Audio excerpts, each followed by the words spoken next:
Hello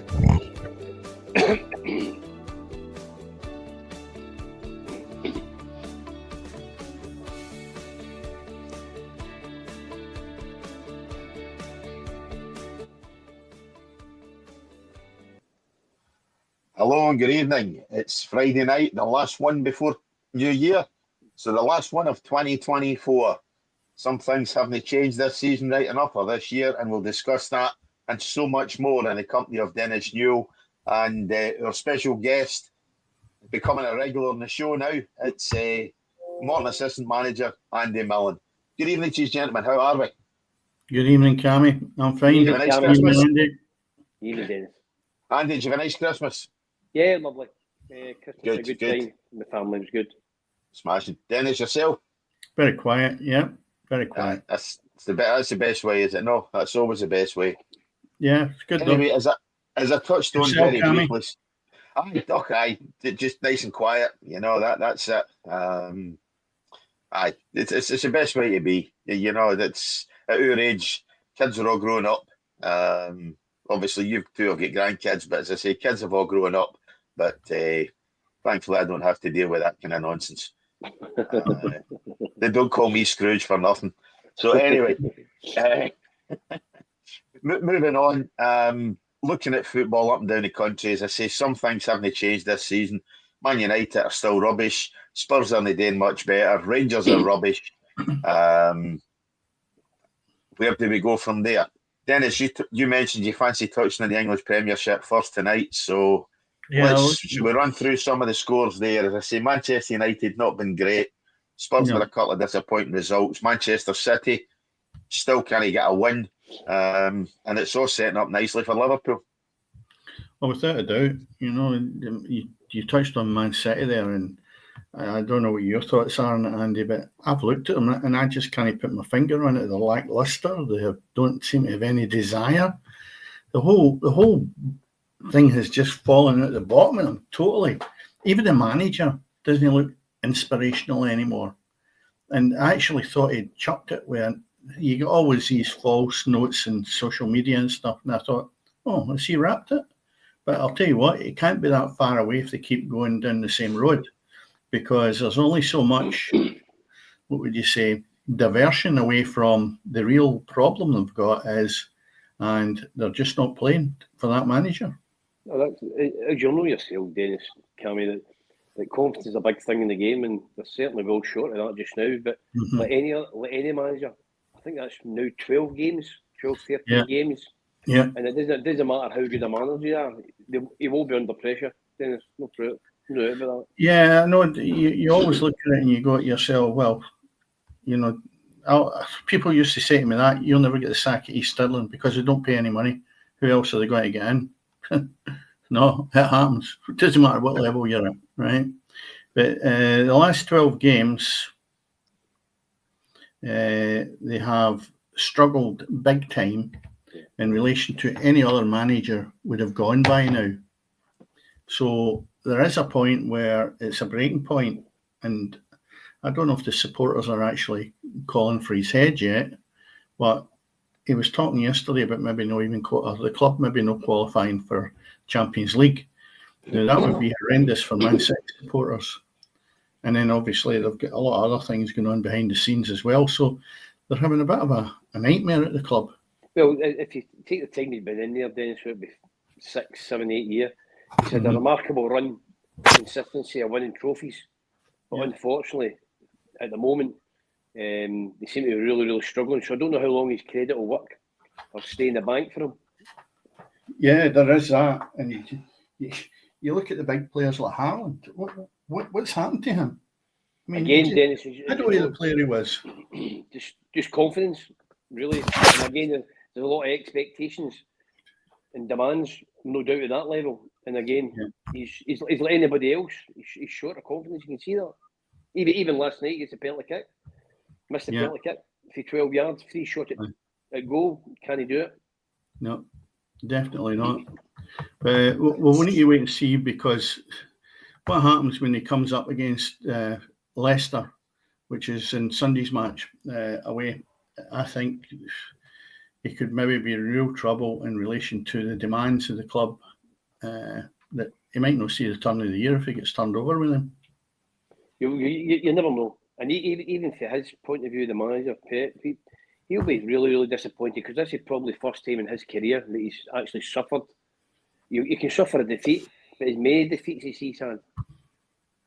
Yeah, but Andy, when you look at it, you know yourself, until you've tasted defeat, you never know what the job's really about. I mean, that's what would say, Dennis, yourself and myself, I think there've been times in your career when you've been used to getting bumps. When I played in the Premier League and worked in the Premier League at St Mirren, you could go 7-8 games without winning a game. Yeah. And then you maybe win 1 or 2 games, drew a couple of games, and you go back to losing another 7 or 8 games. Yeah. So without being disrespectful, he'll not be used to losing games of football the way they have been. So it'll be new to him, and it'll be interesting how he feels about it and how he's handling it. I think he handles it. I mean, sorry, on you go, Dennis. I think he handles it really well, considering. But you can see there's that sort of a, what's this question going to be next? Because I'm not maybe going to take to it. You know, Postecoglou's got that already. Well, you find it up here as well with managers when the chips are down, they're not prepared to actually, what would you say, be confronted with awkward questions or any confrontation. They just bite back. I think he's done exceptionally well considering the poor run they've been on. Well, he's done well, but you've got the Spurs manager, and he likes confrontation. Yeah. He certainly bites back. Mm-hmm. Yeah. I mean, the thing with Pep is this is the first time he's had to handle any kind of adversity at all. You know, so this is going to be the sign of how good a manager he is. Can he turn things around? Can he get the side out of the dramatic slide that they're definitely in the middle of? Well, hopefully for him it's at the end. But as I say, they're definitely in the middle of this slide. They can't get a result against anybody at all. You know, a Manchester City side would normally be very, very comfortable against a disappointing Everton side, you know. If they're 1-0 up against Manchester United with 2 minutes to go, they would see that out, you know, and that's only looking at the last couple of results they've had, you know, so there's something definitely no right there somewhere. But if you look at the game I just mentioned there was Leicester away, they would be foregone conclusions that Man City would definitely be a banker in winning that. But the next couple of games after that is they've got West Ham, which you would have assumed they would have taken care of, especially at home. And then after that, they've got Brentford. Now, the 3 games that I've mentioned there, you would just make an assumption, they'll take care of them. But see the actual place they're in just now, I would query whether any team coming to play against them would be frightened of them, because there was a fear before. That fear doesn't exist anymore, and teams are coming and having a right go, and the result is they're getting dividends because of it. Yeah. The other thing about Man United, Dennis and Cammy, that maybe the team's needing to be evolved, changed again, because the players have been together for a long time. There's a group of players there that maybe coming to the end of their time at that level, at Man City's level, and now he's maybe need to change his team. As I say, when you look back at, he's never had any problem at Barcelona, he never had any problem at Bayern Munich, at top teams. But I think this is the longest he's been at any club. And well, we mentioned that last week. Last week, Andy, something we touched on was the age of some of the players that are there and putting back through them all again. Basically, there is a possibility that it's needing a new, fresh approach, and the January window could be the thing. But that happens at every level, Dennis, and probably the best manager that was able to do that in English football was Alex Ferguson, because he changed constantly. He had maybe 5 or 6 stalwarts, but when the big hitters eventually he felt came to their end, he got rid of them. He moved them out. Yeah, but he just kept changing. He kept evolving all the time, and that's one thing that you probably need to do to keep everybody on their toes as well, Dennis. It keeps them fresh as well, keeps them hungry. Well, obviously there's been casualties within the Premier League in England, just moving away from Man City, because we don't want to see Pep Guardiola being a casualty, because I think he's got too much to offer. I don't think he will. There is too much in the bank. 100%. I think I'm just, what would you say, having a poke at it in relation to thinking, is it a possible thing that could happen to him? Yeah. I personally don't think so. You say, Cammy, he's got a lot of stuff in the bank there in relation to the history. So they will. I think they'll turn the corner, and I think once they get one good result under their belt, they'll go on a run again. But for winning the league now, I think that's well away. No, I would agree with that. Yeah. Liverpool are too far in front. Oh, England's pretty much looking like Scotland just now this season in terms it's almost a one-horse race. You know, you only need another defeat for Chelsea. You know, the Arsenal have fallen off. Who'd have thought Nottingham Forest were going to be the closest challengers, you know, to Liverpool, you know, and that's the way it's almost shaping up to be. But what it also shows you, Cammy, is possibly we ridicule our own league. I understand why at times, but even the English Premiership might not be the same quality as what everybody says it is with the top teams, because the top teams are suffering. If you talk about a Man United, a Spurs, even your Everton's and all that, the teams that were, if you want to see the top half of the leagues, they're struggling now, and the only team with momentum and consistency is Liverpool. Yeah. Seem to be struggling. But you know, when you have a right look at it, you could pick teams that you thought might be in the relegation zone. And Bournemouth's one of them. Last 6 games, last 6 games with Bournemouth, they've won 4 and drawn 2. Yeah. And I would never have thought in my wildest dreams, with no disrespect to Bournemouth, they were good enough to compete in the Premier League where they could win 4 out of their 6 games and draw the others. And one of them against Manchester United. Yeah.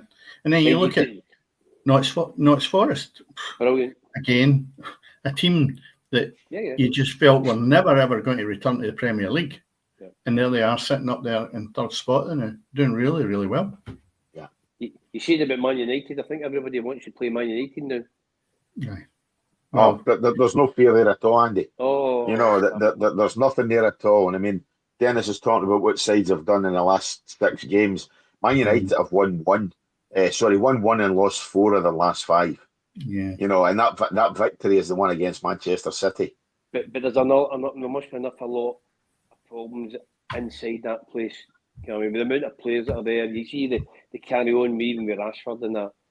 And the manager's not really had that bounce. You normally get a manager comes in, had a bounce. He's not even had a bounce off the players, can he? No. And he's got a major job. I don't know if he actually realised just how big a job he was taking on. Yeah, I think he'll do well. I think he will do well. I think he'll be the latest success, the latest successful Portuguese manager, you know, to come into the Premier League down south. You know, I think he will do things, but it just shows the size of the job to turn Manchester United around that anybody has to take on. You know, I mean, it's a phenomenal job, I think, to turn that club around from the state that it's in just now. But you know, I mentioned the fact that that's what his age is, 38, 39? About 38, 39. Yeah. And I thought at the time, he's too young for this job. But there's an old adage, if you're good enough, it doesn't matter what age you are. Now, but having said that, I think looking at Manchester United, you need somebody that people will find they are respectful for and will understand the track record. Now, I know they've tried this before at Man United and it's not worked. But I just feel that this guy, if he doesn't get respect of the players that are there, how is he going to get that club turned around? Because as we mentioned it before, that was very difficult. And I would say that for Graham Potter when he was at Chelsea. A lot of big stars there, and getting them to actually perform under the sort of a remit that likes Alex Ferguson would come in and you go, wow, wait a minute here. What's happening? We need to toe the line. I don't think that the young manager will have that. These players will probably be in their set in their own ways and maybe not want to be doing the things that the new manager wants. Yeah. And with them being young, I don't think it lends itself to maybe players thinking, I don't really want to be here. Just as you're talking about that, Dennis. See, I think the last time I was going to say that the society, everything's changed dramatically. I mean, Alex Ferguson left in 2013, and since he's left the building, Man United have declined. But that also, not just the football side, the whole structure of the club. Mm-hmm. And again, because society's changed, the football has changed. It's just the mentality of the players have changed. Then it's no every player, but there's a vast majority of players whether it be in Scotland or England, have changed their ways, and also the style of management's changed now, Dennis. Where sometimes, if you want to say, you never really got a cuddle. It was more of a kick in the backside. You got the odd cuddle, but nowadays, if you were to kick somebody in the backside, it's deemed as you can't do that. So everything's got to be told how good everybody's doing, even when you're not doing well. So they've actually made the roads for their own back, Dennis. Well, I've noticed that in quite a lot of interviews. There was one when I watched it on the TV, and they said after it, was that a bit unfair of them being singled out? And I'm like, what? He hardly said the wrong word about the guy. He just questioned maybe a bit more commitment or effort or something like that. And it was like, wait a minute, you're not allowed to do that. I'm sorry, that's why your team is getting beaten, because you're not prepared to actually have a go at a player and question them. If it's a job of work, right, doesn't matter whether you're an astronaut or whether you're sweeping the streets. See, if you don't do your gig right, you're out the door. It doesn't happen in football. No, doesn't happen. Nobody seems to question it, because what will happen is, if you don't like it, I'm not born. I've got an agent there that will get me another club. Some dafty will pay for me. And that's the way it works. The players are now bigger than the club by a mile. And the problem you've got is, how do you manage these players properly that you get the best out of them?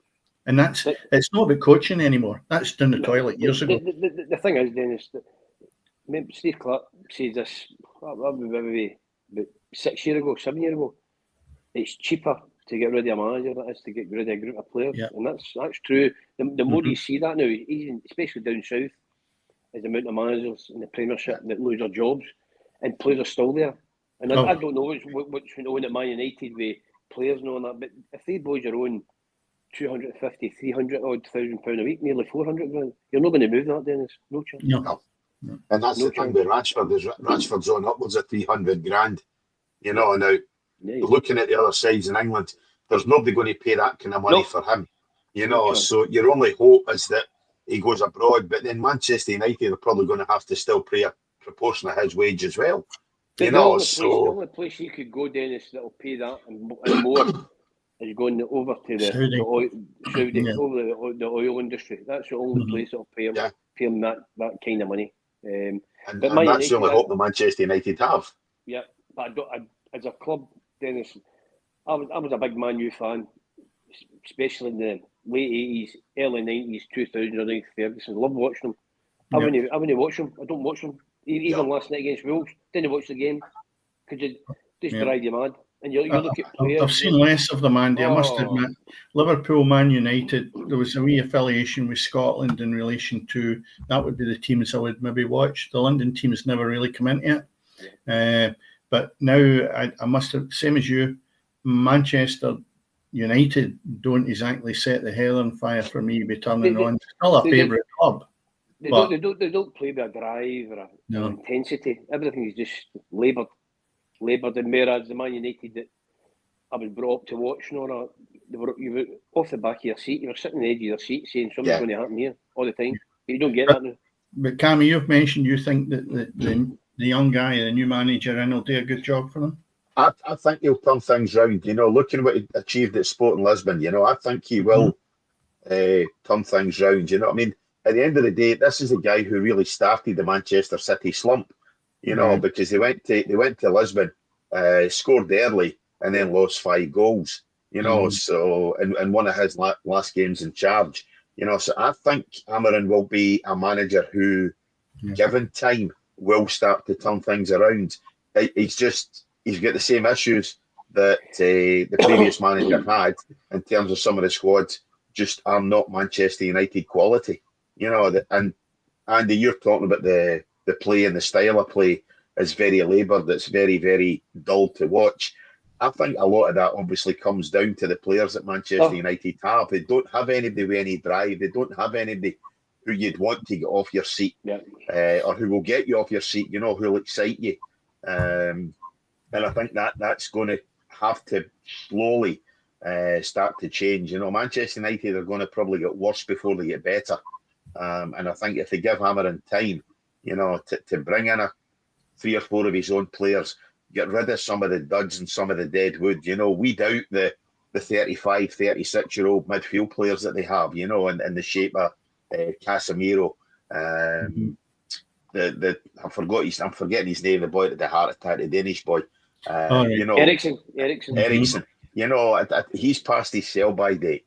You know, Fernandes at times flatters to deceive. You know, so that's the middle of the park. They made a massive mistake, I think, in getting rid of McTominay. You know, but Tammy, you've got to look at it. They're still playing Harry Maguire there. I mean, to me, that is a road to disaster. When you talk about players that are finished, I don't think that he will contribute much more towards getting that team up the league, because he's a common denominator when there's errors at the back. But Maguire's getting a game because Manchester United have been unable for the last 2 seasons to keep a centre half fit. You're right. You know, that's the problem. They've not been able to play a consistent defence. You know, their fullbacks are continually injured in the shape of Shaw. You know, and that's the problem, I think, at Manchester United, is there's no drive through the middle of the park. They can't keep a centre half fit, and they don't have a player that knows where the back of the net is, because you go out and spend 50 or 60 million pound on a 18, 19, 20-year-old prospect, which Manchester United at the moment cannot afford to do. You know, they need to bring in some proven talent to sprinkle around some of the youngsters that they're trying to bring through, you know. And I get why they're trying to bring through a younger player, you know, and whatever else. But they just cannot afford to do that just now if they want to be moderately successful. And Manchester United sitting down in 14th spot with 6 wins and 8 defeats. 4 out of the last 5 they've lost in the Premier League. That's not Manchester United, you know. But is this going to be then a window in January that we've never seen before? Because I don't think so. I'm not just talking about Manchester United, though. I'm looking at other teams, like we've mentioned, Man City. Will they be looking for refreshing it? You look down, Tottenham as well. West Ham, maybe even. Bigger clubs than Everton, who just treading water to stay in this division. But you look through the division and you say to yourself, well, you've got Notts Forest, Newcastle, Bournemouth, Fulham, Aston Villa, even Brighton. They're all big hitters at this moment in time. When the big guns are sitting there labouring and struggling to get points, are they going to be really in the market to strengthen the team so they can get back to where they feel they should be?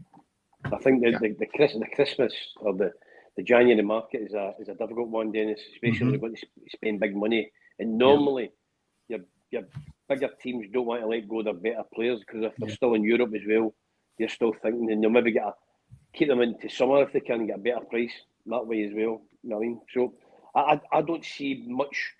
There might be 1 or 2 coming in and out, but I don't see too much business getting done with the top teams, Dennis. I don't see that. Yeah. There's a fair comment came in for the Gorgie Boys podcast there. I don't know if you guys can see that on screen.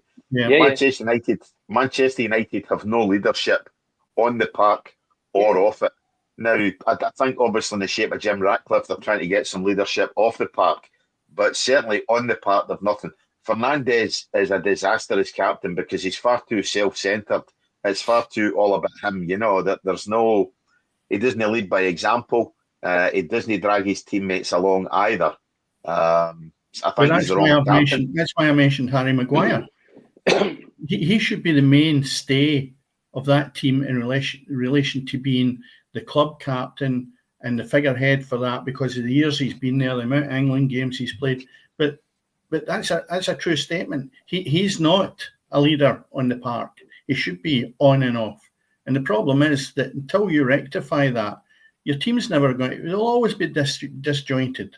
And that's a problem when you start for your centre half. And you know that, Andy, as well. Because if you don't get that leader, especially at the back, you've got troubles. And Maguire struggles to handle his own game, never mind players around about him. That message you've got in, Cammy, he's a jambo, that boy. Yeah. I'm sure he would actually say himself at his team. It's a massive, massive thing in football, modern day football, Dennis. And I don't want to sound like an old fart, but the days of Man United, your Keanes, your Bruce, And then if you want to go modern, your gigs, they were all leaders how they played on the park. If you go to what's going on now, even the modern day game, very difficult to go and find leaders. Very difficult. Then honestly, even the Scottish League, if somebody says to me, Hibs have got leaders, I'll go, where? Hearts have got leaders, where? Right. Kilmarnock, where? Yeah. Rangers, where? Celtic, where? And Celtic have probably got the man that's probably their leader in terms of how he plays is the boy Callum McGregor. But he's no that type of leader that I would emphasise that he's aggressive and drove the game on.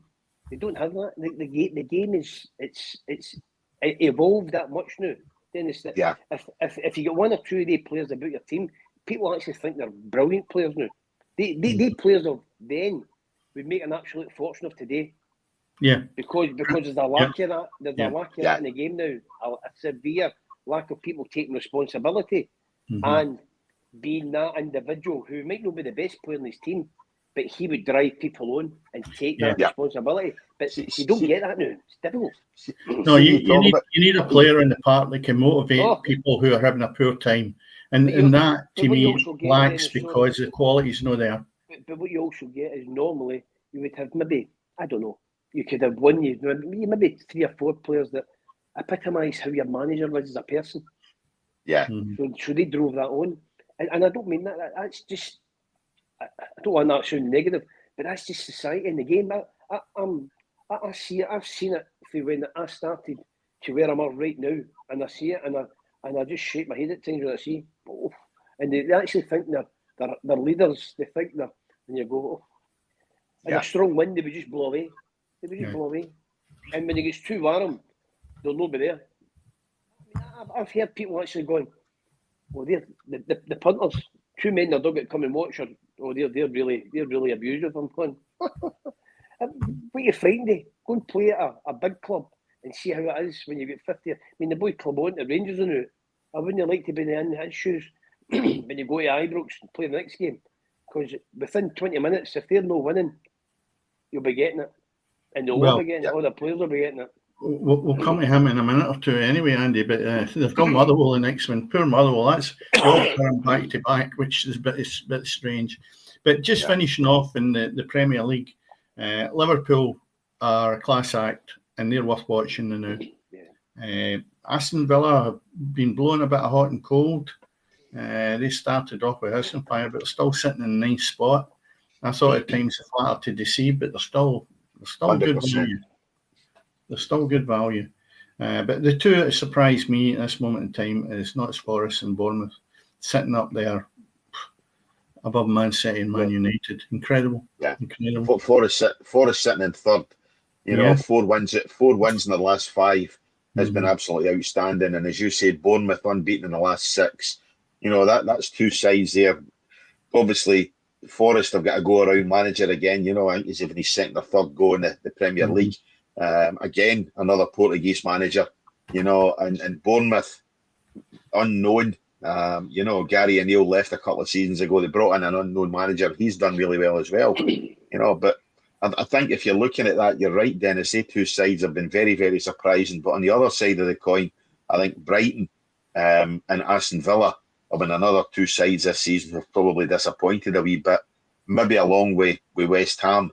Under Lopetegui, or however you pronounce his name, you know, the ex-Spain manager, you know, so... but your Aston Villa's probably done really well, seeing is it Champions League they're involved in as well. So he's a good manager. Does it, fantastic, and done really well. They started well and they've dipped, and again, the European exploits might be taking a bit out their group of players. But he always, whatever club he's at, normally in Europe, he normally does well, and it wouldn't surprise me if Aston Villa get up near the top in terms of possibly getting into maybe quarter-finals, semi-finals. Yeah, 100%. There's still no guaranteed. I'm just looking at that now. They're sitting, we're just drifting a little bit of the Champions League here, but Aston Villa is sitting in 5th at this moment in time with 13 points, but so is Arsenal in 3rd. Aston Villa in 5th, and then you go right down to the cut-off point for automatic play. Then you get into the playoffs. So you've then got in 12 points Borussia Dortmund in 9th place, and then you go down, and so you've actually got 6 teams in the top 8 on 13 points, and then you've got 12 points to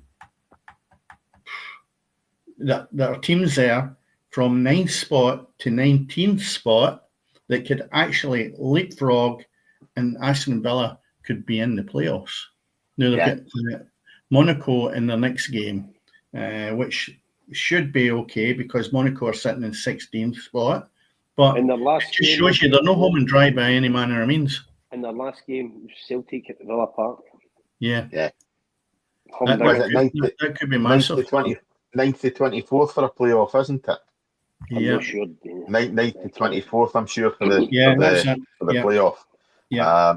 So I mean, you're looking at the sides there who are going to be in playoff spots, and yet you're potentially could be looking at Real Madrid, Celtic, Manchester City, PSV just on the fringes, Dynamo Zagreb at the moment on the fringes. PSG are out with that, so you're looking there at some really, really big clubs potentially. RB Leipzig haven't got a win, they haven't got a point yet, so there's definitely a lot there to be contended with, and this format in the Champions League, as we've all touched upon, is absolutely outstanding and gives a lot of excitement. Barcelona won their last 5, so, and they're sitting in second spot behind the Liverpool side who are unbeaten and won all 6 of their Champions League game. What season Arne Slot's having? Every game meaningful, Cammy, because before when you went into the small groups of normally 4 teams, one team could get isolated, whereas most of the games at the moment now are all meaningful. They're all playing for something right up to the end.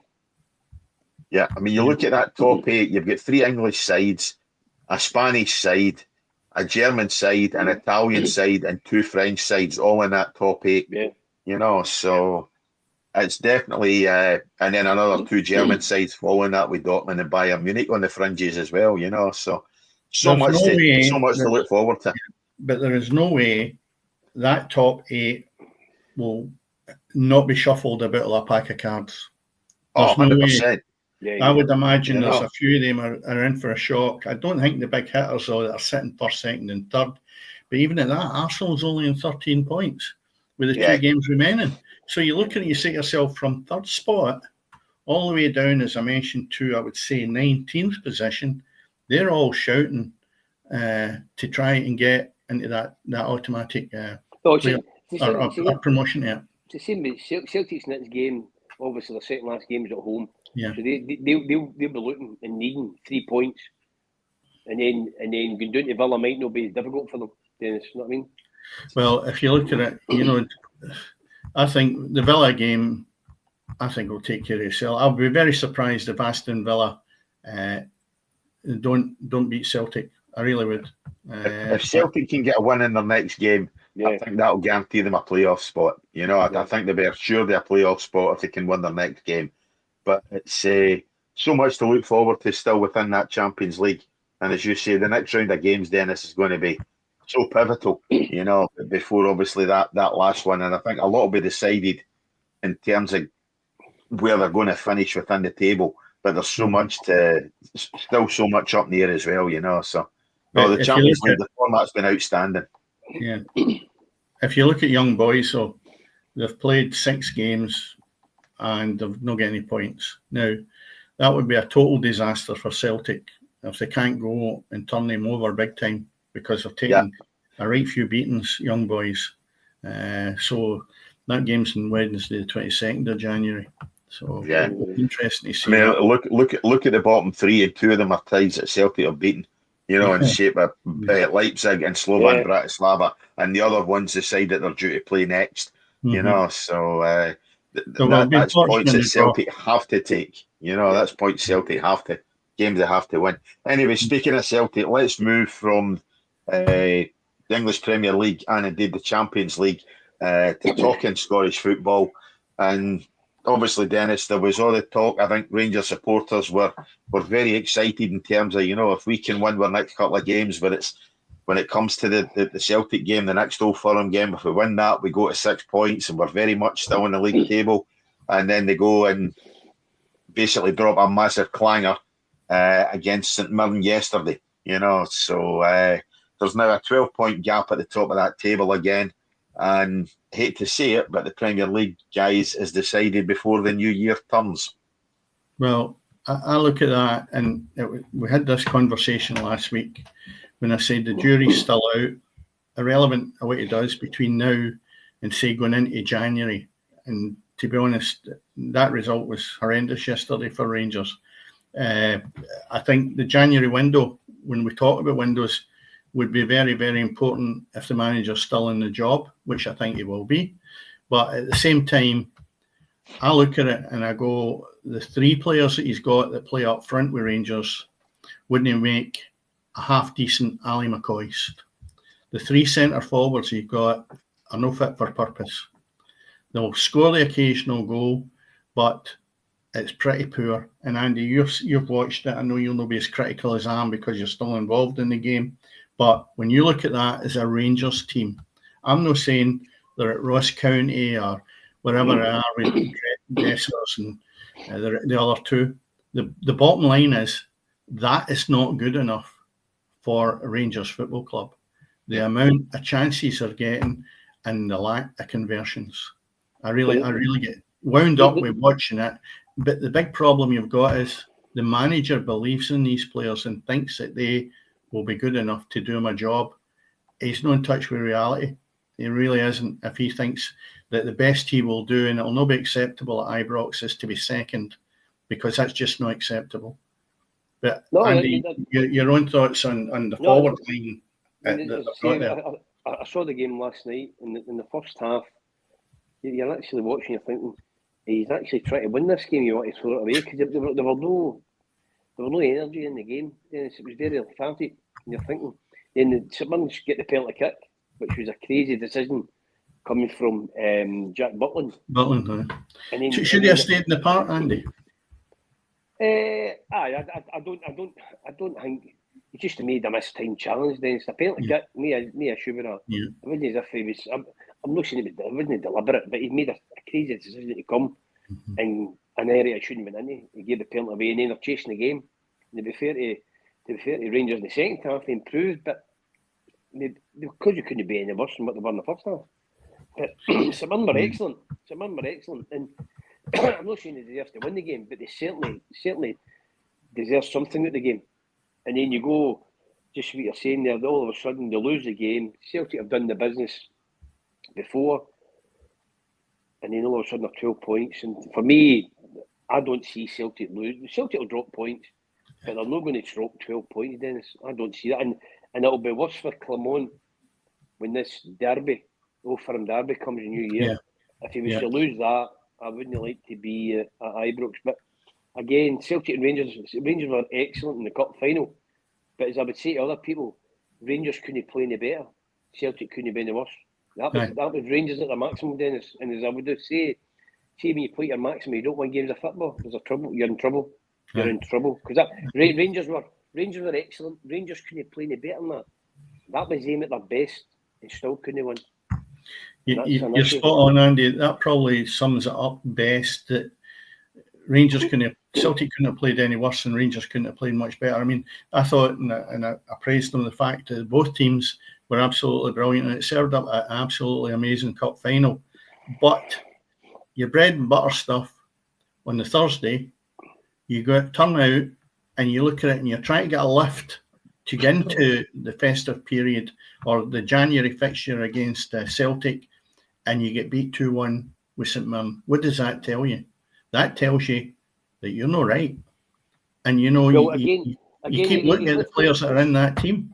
And it just, for me, I just can't accept that the three forwards with Danilo, Dessers and Igmania. Is it Igmani? Igaman. I can't pronounce his name. You can. Zigaman. But the one thing at the offer him, Dennis, you'll know, even through the years, go back to McCoist, Haitley, Johnston, whoever it may be, they scored 20 odd goals a season. Yes. That's what an old firm striker has to be. An old firm striker in my day we'd be scoring 20 plus because of the amount of chances that are created. That's exactly it, Andy. Alan McCoy would tell you that if he went to play at, which he did, Kilmarnock, he might get 3 or 4 chances in a game, and you maybe need to, he would maybe take one. If he went to Ibrox, he'd maybe have 10, 12 chances a game. He might take 2 or 3, and everybody thought, brilliant, you got a hat trick. But he could have had a lot more than that. He's constantly making chances. But you don't get that. That's the whole argument. The 3 players that I have mentioned are having numerous chances, and they're no cashing in. And then when they score a goal, oh, he's a right good player. He's not a good player. He's not a good player to be pulling on an Old Firm jersey. I mean, if you go back to even a few years back, you get Chris Boyd, 20 plus, Kenny Miller, 20 plus, Haitley, McCoy's. I mean, that's what your Old Firm strikers are normally based on, especially in the domestic game. Negri as well. But as I say, before that, you want to go. Listen, Negri could get a game played for Rangers. I'm thinking of somebody that just pops out who you'd never really heard or known of before, that basically has scored goals in abundance because of the amount of chances that was created and they could finish them off. There was no sign of the bargain hit a dozen times in the post or hitting into the corner flag. I mean, these players just were in a different league in relation to the return you got from them. But it's a poor result for Rangers. They'd be really disappointed. And what happens now? They go to Fir Park on Sunday, and it's a must-win again, because if it doesn't, then the next game is the Old Firm game. And I don't see Celtic, who play St Johnstone, I don't see St Johnstone getting anything at Parkhead, because they're especially at home, they're flying. Celtic. Yeah. But you know, Andy, sorry, Cammy, on you go. You go, Dennis. On you go. The point is, that would have been a great setup if Rangers had turned St Mirren over. And I said that last week. I said, great opportunity in front of you. Yeah. St Mirren, not world beaters at this moment in time, but doing very well. And basically, if you go there with the confidence that you've had coming to the cup final not that long ago, go and believe in yourself. Go and do the job that you're paid to do. You can set yourself up that says, by the way, we're ready for this match against Celtic in January the 2nd. They're just a damn squib. And they're all that away. If they go back down to 6, they're still to play them twice anyway. Dennis. You know what I mean? So there's still plenty to play. But then I think 12 is. I think that's 12's too big. Well, even at that, even at 9, Andy, and even if they had won the Old Firm game, to take it to 6, you're still saying Rangers have got to win every single game, or Celtic have got to drop a point here or there. Even at 9 or 6, it's still a big gap. But at least you're not embarrassed in terms of how much of a one-horse league this is. You're keeping it alive a wee bit, Cammy. But whereas when it goes to 12, and the last thing you need is to go to 15, because if it goes to 15, then it gets worse. Well, you've got your January match, January the 2nd. If Celtic win that match, just give them a trophy there and then. Yeah. Because it's done, well done. And I'll leave my own thoughts until then as far as what Rangers are doing, because even if you go and strengthen it, and the valid point was made by Ian Harrison last week and yourself, Cammy, Rangers need to strengthen it, but where are they going to get the money from? So they're really struggling. If you can't get the players to produce against St Mirren, you shouldn't be at the helm long term, because you're not going to get the finances. You obviously believe that the players you've got playing are going to do your job. They're not. And the result is you need to get somebody in that can work a total shoestring, either get better performances out of the players you've got, or have a few nuggets somewhere that you can bring in for next to nothing. Because this treadmill that he's going on now, believing that these are good players or they need time, is not acceptable anymore. But Dennis, do you think he really believes that these players are good enough, or he can't come out and slaughter them? He can't come out and say he's useless, he can't hit a barn door, that my defence is absolute garbage, my keeper's making stupid mistakes. He can't come out and say that, because they're the only players he's got. So whereas previously at East Stirling or Andy, I'm quite sure at other clubs, where you're able to go in there and give players a hairdryer, or back them in public and slaughter them in private. But I don't even know that you can do that now. That's what I'm saying, Dennis. The manager might be unhappy. Just say he was unhappy. I would imagine that Clement would have been unhappy at half time. He's certainly at Morton Football Club. Doug Emery's a breath of fresh air. Again, some folk might not agree with it, but he's black and white. So if you're doing all right, you'll be fine. But see, if you're not doing all right, you can be guaranteed at half time that there'll be a few chosen words to individual players, and that's it. That bit, did you come out publicly and do that? No, I mean, I wouldn't do that, Sammy. I wouldn't hang anybody out to dry. No.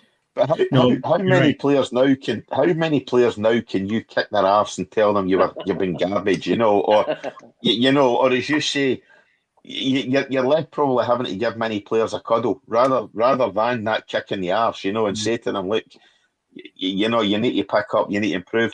I don't think managers now are in a position where they can do that with players. I might be wrong. Obviously, you can correct me, Andy, but I've actually said that earlier tonight, that society's changing. I would agree with that. That's what I'm saying.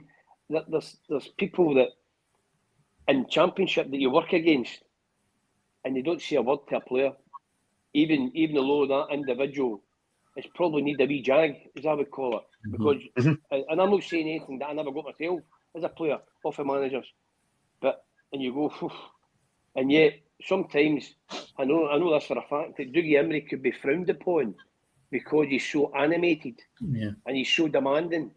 Yeah. And one of his own supporters last week gave him into trouble because he was criticising his own player, how he was playing. What surprises me, Andy? I watch some of the matches and I see a player making a mistake, and it's almost like it's an acceptance.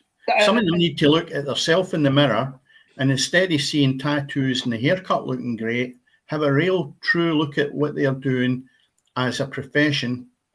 You're not playing football, though, Cammy. As a profession, and be in the position that you've got to earn your crust. Yeah. Work on what's your weaknesses and be contributing on a Saturday or whatever day it is to your team. A lot of them don't. It's like, look at me, I'm a superstar. I see that in the Premier League in Scotland with the hairstyles and everything. The boys coming from foreign countries, they think they've arrived and their big hits in their small goldfish bowl. They're wondering about Edinburgh or wherever it may be. Look at me, I play with Hearts, I play with Hibs. A really good look at yourself. Well, you just said there about two teams that I would say that out with the old firm are big clubs. Yes. Hibs and Hearts. And you only have to look at the condition that both of the clubs, although Hibs have picked up the last couple of games, but Hibs and Hearts should never be in that vicinity. Because one, they're a big club, the budget. But again, there's something wrong in these clubs as well. Dennis, they should be tapped off comfortably. And I don't mean to win the league, I just mean at the tap off the league, but where they are now. I mean, Hearts, I go, and Hearts is a huge club, Dennis. Huge. I know. We've spoke at length about the biggest club Hearts scenario, but if you look at the league, though, Andy, the league at this moment in time just shows you how easy it is to climb. Hibs were dead and buried, and David Gray was an hour or two probably away from being dismissed. They're now sitting in 7th spot, just 5 points behind Motherwell, who we were singing their praises last week at being absolutely outstanding for being in 4th spot. So you're really looking that even Aberdeen now are getting caught up. So you look at our teams, and Rangers, still think it's going to be Rangers up there second. But the rest, there's nothing there. There's nothing there that you can't look at. And you know that as well as I do, Andy. When you look at your fixtures, you go, that's a free hit. That's a 3-pointer. We'll get a point there. So you've got a rough estimation of what your season is going to curtail. You don't look at it just, who have we got next week? We make it 3 points. You're looking throughout the whole season to where you can get points and how your team is going. Now, when you look at that league, Hearts are really struggling at 16, but 2 wins and they're up to 7th spot. But that also shows you, Dennis, as I said maybe earlier, about the standard. You get Celtic's consistent mostly. Rangers a wee bit. Right, Aberdeen started and then they've dipped. But the rest of the teams, Dennis, for the bottom up to even Motherwell, they're lacking consistency now. You're right in saying Motherwell get a lot of praise, but there's Hibs won 2 games and they're literally 3-4 points away from now, and they've not even started the season. Have they? That's right. Yeah. So it's it'll all beating start to everybody take else. place. Oh, 100%. And then you've got St Johnstone with a new manager to come in. They've not really had the kick off the new manager yet. No. And then Dundee, who were brilliant last season, they've hit a sticky patch, Dennis. They can't buy a win now. So they're getting dragged down as well. Because Terrible result for them.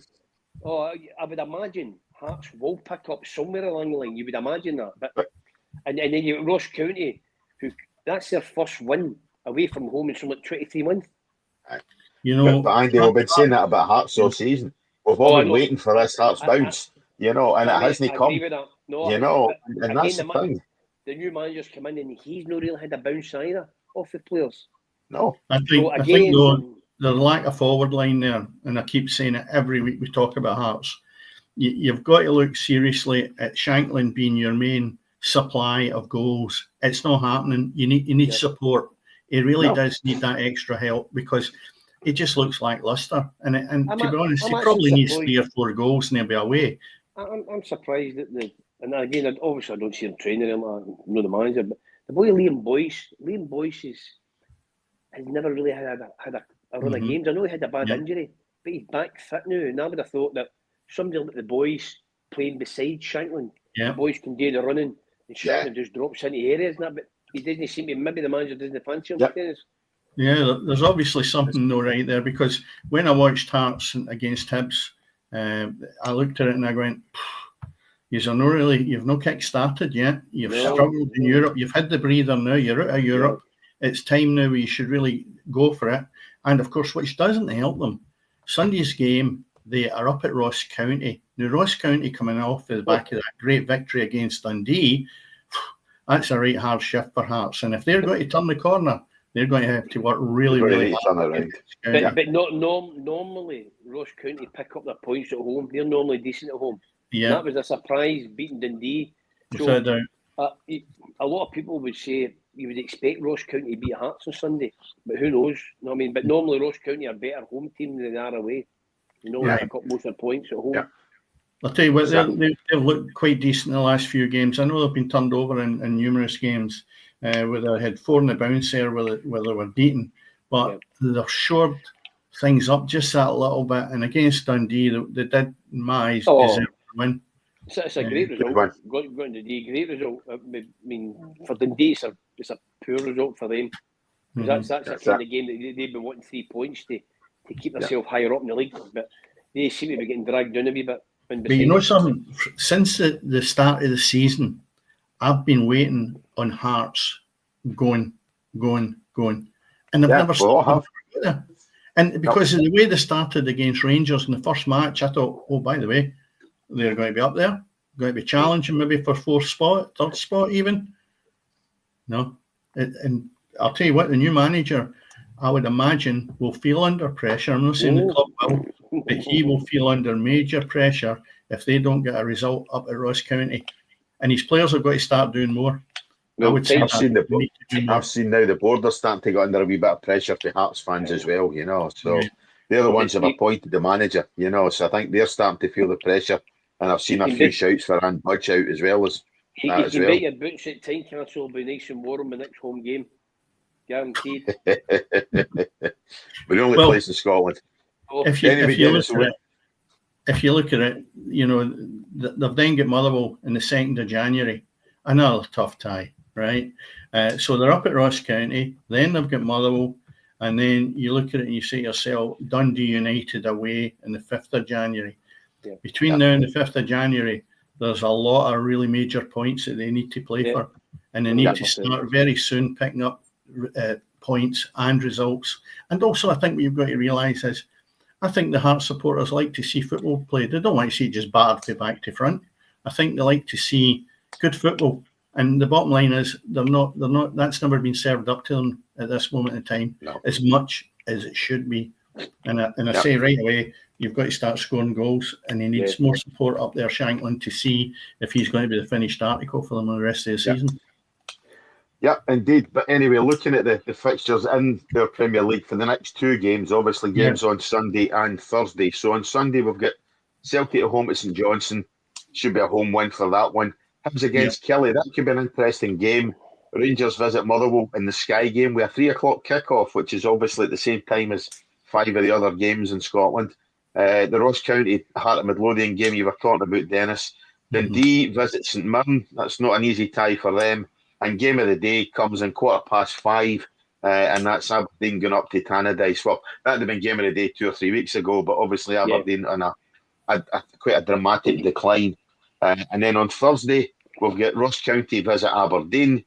As you say, Dennis, you've got Hearts at home to Motherwell, Killie against St Mirren, the Old Firm derby, a 3 o'clock kickoff again, same as the rest of the games. I bet you every other Scottish side will be pig sick at that one.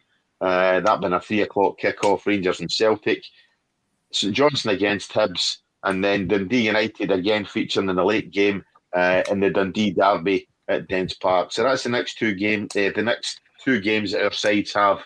Obviously in the Premier League there, Dennis. Yeah. And then, of course, before you know we are on the Thursday, you're back into matches on the Sunday again. So there's no respite. And I'll tell you what, I would imagine in that period before the 5th of January, there will be a manager will have left a Premier League club. Oh? Yeah. I think so. It wouldn't surprise me, and I think it could be the Hearts manager again, but moving on into... I'm not going to put my neck in the block of who it would be, but I've got a feeling that there's that much on a knife edge with certain clubs now that somebody will go. I think the minute you look at fans starting to go on the back of the board, and starting to be very, very critical of the board then are forced into making a decision. And I could see it being that Critchley is out the door already at Hearts, and they look to bring in somebody else. But as I say, moving into the Championship, just now, again, just game tonight, which has started off 12 minutes. It's still nothing each. The team that your own team, Andy, beat last week 2-0, Dunfermline and Falkirk. Nothing each. That's not a bad start for Dunfermline. Yeah, good start. They'll be hoping to do a bit better than what they did last week, but I would expect Falkirk to edge that game tonight, Dennis. Yeah, I would think that's live on the BBC. So fair play. I was reading today that supposedly they've sold over 8,000 tickets for that game tonight. That's brilliant. Absolutely brilliant. Unbelievable. Yeah. Premier League teams didn't have that last week. Dunfermline is a massive club as well. Great infrastructure. Falkirk's the same.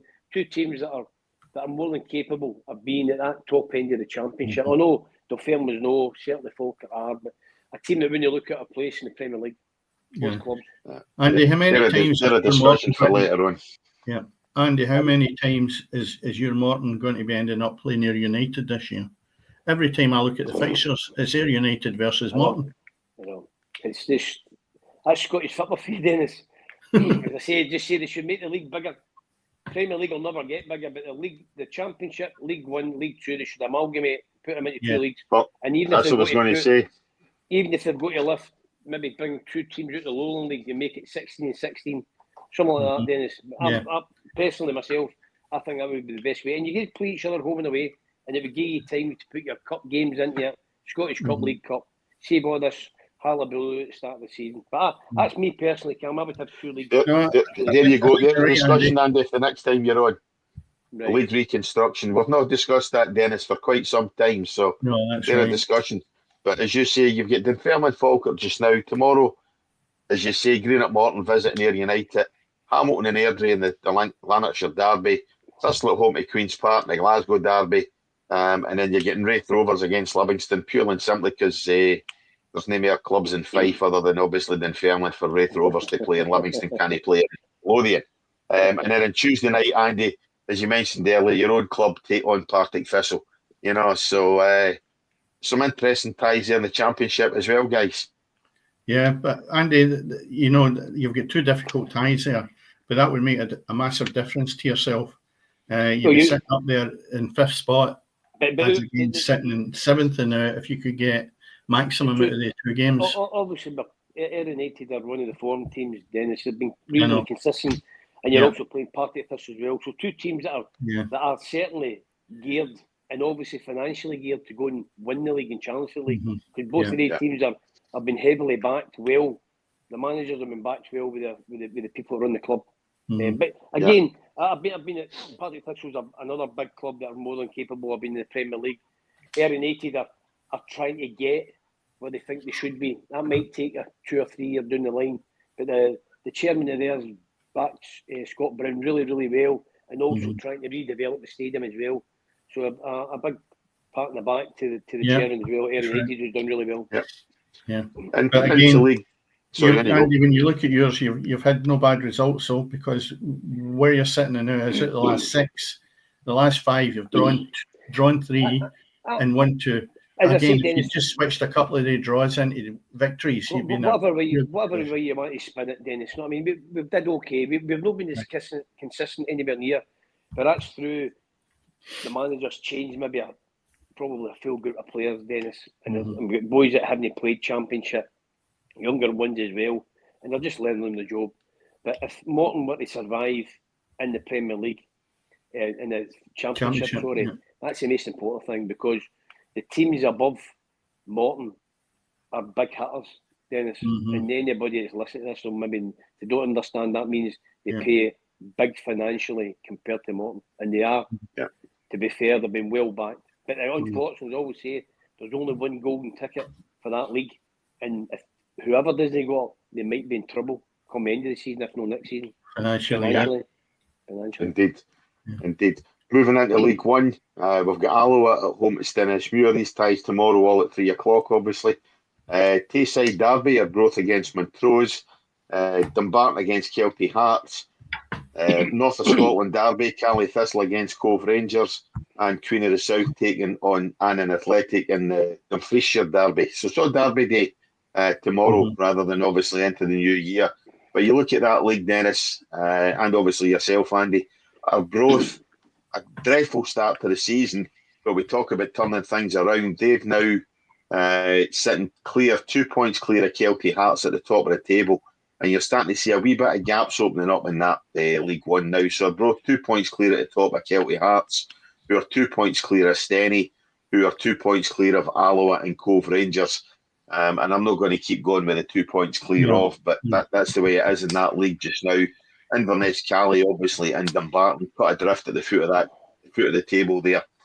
Caley will be hoping they can drag a few results together and they can catch up with Annan Athletic, who are above them. But it did promise to be such a good league, that one, but it really now does look as if it's going to start taking shape, and I expect Arbroath to push on in that one now, guys. When you look at that, though, there's 12 points up for grabs between the end of this month and the month of January. 12 points. And what a massive difference that could make, because even if you look at Cove Rangers, or we'll take them on 5th spot, they're sitting in 25 points. A 2-match swing, never mind the 12 points, they could be at the top of the league. So, but Arbroath have been going magnificent. I mean, they had a great result last week, winning 4-0 against Annan. So, you know, they're obviously playing with a lot of confidence. And the team that surprised me and have really done excellent to stay up there is Kelty Hearts. I don't know, what's your thoughts? And I'll ask Andy Cammy, because obviously he's still heavily involved with it. A team like Kelty Hearts, what can they offer in relation to long-term football in Scottish? You know, you've got to have ambitions, but you tell me what they can bring supporter-wise and also facilities and everything, say, into the Championship or Premier League. What they are, Dennis, for years back, the chap that's went into took his money out of Kelty Hearts, went into Raith Rovers, a guy called Dean McKenzie. Yeah. He took Kelty Hearts for nothing, done brilliant, got them into the league through Barry Ferguson and Lee Kevin Thompson, and got them promoted. Yeah. That's probably as far as they can go, Dennis. They are a community-run club, and obviously his money's been taken away, so there's anywhere near the budget they had. So the job that Michael Tidser has done over the last year and a half as a young manager, he's done brilliant, really, really good. And again, in that league, Arbroath a big hitter, Inverness a big hitter, Alloa good, Cove Rangers full-time, Queen of the South full-time. So you're probably looking at Kelty Hearts and maybe on a par with Dumbarton in terms of financially wise. So the job that he's doing there is unbelievable. But if Kelty Hearts stay in League One, that's a magnificent achievement. Magnificent compared to what other teams are paying, Dennis. You know what I mean? He's done a really good job for a young man. Yeah, I mean, I think they've done absolutely brilliant. They're certainly worth mentioning. And approach, Dennis, you'll know, has always been a well-run club. Well-run club. And I would expect teams, certainly, if they don't win it, to basically still go up. I would expect Abroad, because they're a well-run club. Yeah. Well-run club. It's financially well-backed. Yeah. Yeah, and moving finally into League Two tomorrow. Only 4 games on tomorrow. First one sees Peterhead go to Elgin City. You get Forfar Athletic against Stirling Albion, Stranraer against Clyde, and Spartans against Edinburgh City. And obviously East Fife against Bonnyrigg Rose. There doesn't appear to be a fixture for that tomorrow. So in a day of derbies, where obviously clubs are playing sides close to them, I'm going to Stranraer tomorrow. So go figure that one out, guys. But it is what it is. Clyde on the back of a good victory last week at home to Forfar. Comfortable 2-0 victory, which saw them move out of the bottom 2. And tomorrow's game against Stranraer can see them take a further step away from that bottom of the table. And fair play to Clyde supporters, by the way, who, in terms of, they've been having basically a fundraiser, you know what I mean, in terms of, I think, a crowdfunding. And the club and the fans, or the club fans, sorry, have raised 55 grand and helped to pay Jordan Allen's wages. You know, so fair play to Clyde. Cammy, you touched on the subject. You touched on the subject last week, and obviously I've not seen or heard anything on it. On the lad to lie in the pitch for 40 minutes. How was his injury? I haven't heard anything, obviously, since that, as I say, being the fact he was a Spartans player. Yeah. But as I say, is Andy, if you didn't catch it last week, and possibly you'd be able to comment on this. I forgot the guy's name. I'm terribly sorry. Apologies to Spartan fans, but there was an incident in the game against Spartans 2 weeks ago tomorrow, Andy, where Martin Rennie and the player basically collided. Nothing dirty, you know, no filthy title or anything like that. You know, it was just one of the innocuous 50-50s. But essentially, the Spartans player's gone down. He's 34-year-old. The Spartans player's gone down, and he's not only dislocated his ankle or broke his ankle, but his foot was facing the wrong way. You know, so it's quite a severe, serious injury. Paul Watson, that's the fella. Thanks, Dennis. So Paul Watson, you might know of him. But as I say, his foot was facing the wrong way. So you've obviously it's quite a severe ankle break. But for 40 minutes, Andy, bear in mind, 2 weeks ago it was bloody frozen. You know, so for 40 minutes he was left lying on the park, waiting for medical treatment. I think they were a bit scared to lift him, obviously, in case they were going to do further damage or whatever, you know. But I just commented last week on the fact, and Dennis will tell you, I kind of went off on one a wee bit in terms of, I didn't think it was right that you've got a player or a lack of medical facilities there, that a player's got to be left lying in the middle of the pitch on a cold, frozen, wet park for 40-odd minutes waiting for medical treatment. Not so much the NHS or getting an ambulance to him or anything like that, but I felt that there should be medical treatment available to all players should the worst happen, you know, and should a bad injury happen. Cammy, that's a bee in my bonnet.